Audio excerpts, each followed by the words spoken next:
প্রিয় দর্শক, কেমন আছেন? আশা করছি ভালো আছেন। খুবই গুরুত্বপূর্ণ একটা বিষয়, সেটি হচ্ছে আপনারা জানেন যে আন্তর্জাতিক অপরাধ ট্রাইব্যুনাল সেনাবাহিনীর 25 জন সহ মোট 32 জনের বিরুদ্ধে মানবতা বিরোধী অপরাধের জন্য গ্রেফতারি পরোয়ানা জারি করেছে।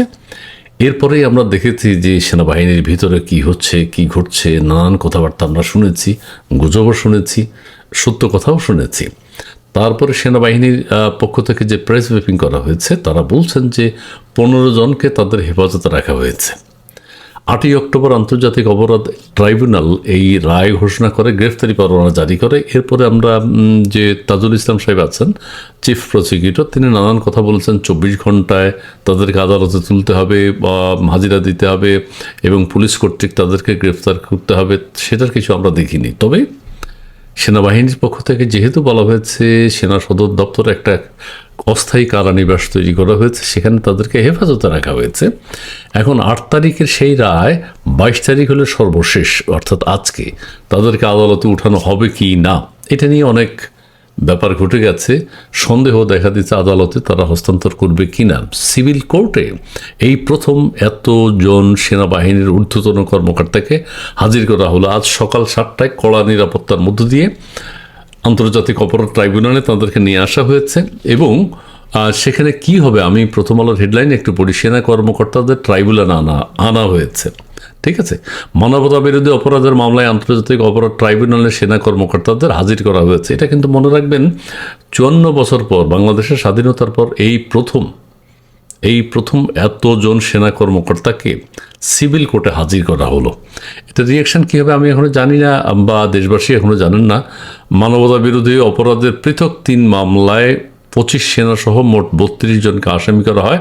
তাদের মধ্যে 15 জন সেনা কর্মকর্তা সেনা হেফাজতে আছেন, তাদেরকে আজকে হাজির করা হলো। এখন কিছুক্ষণের মধ্যে কোর্ট বসে গেছে সকাল সকাল। বিশেষভাবে গুরুত্ব দেওয়া হয়েছে, সকাল সকাল তাদের জামিন যাওয়া হবে।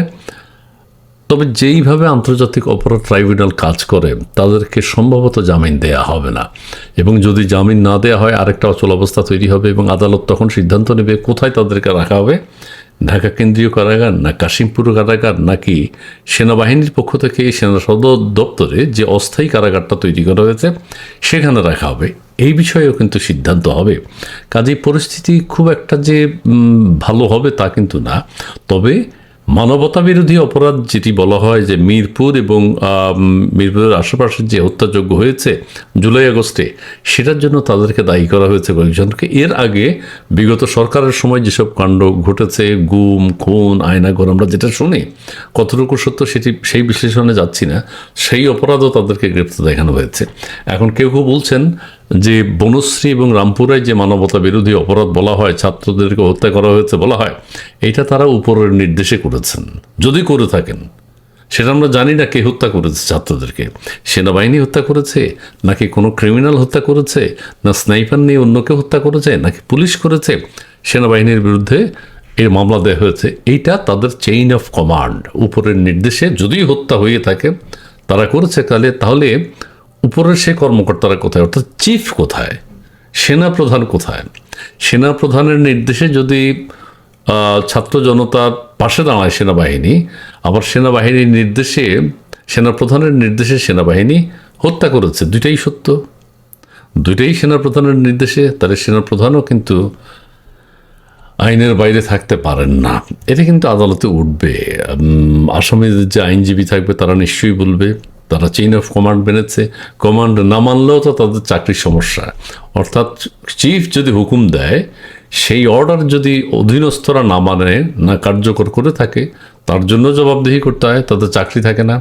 কাজেই এখানে কি হবে, কি হতে যাচ্ছে, কেন হতে যাচ্ছে, কেউ বলছেন মুক্তিযুদ্ধের পক্ষের, দেশের গণতন্ত্রের পক্ষের, স্বাধীনতার পক্ষের যারা মানুষ, দেশের কল্যাণ চান, তাদেরকে নানানভাবে হেনস্থা করার এটা আর একটা বড় ধরনের প্রক্রিয়া।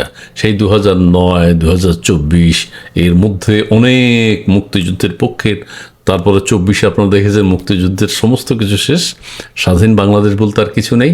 তারই ধারাবাহিকতায় একটা শেষ পদক্ষেপ, সেনা কর্মকর্তারাও যারা আছেন এই পক্ষের, গণতন্ত্রের পক্ষে, বাংলাদেশের পক্ষে, সার্বভৌমত্বের পক্ষে, তাদেরকে শেষ করার জন্য আন্তর্জাতিক অপরাধ ট্রাইব্যুনাল এই উদ্যোগ নিয়েছে। দেখা যাক আজকে কী হয়। পরবর্তী খবর আপনাদেরকে কিছুক্ষণের মধ্যেই জানাবো। ধন্যবাদ।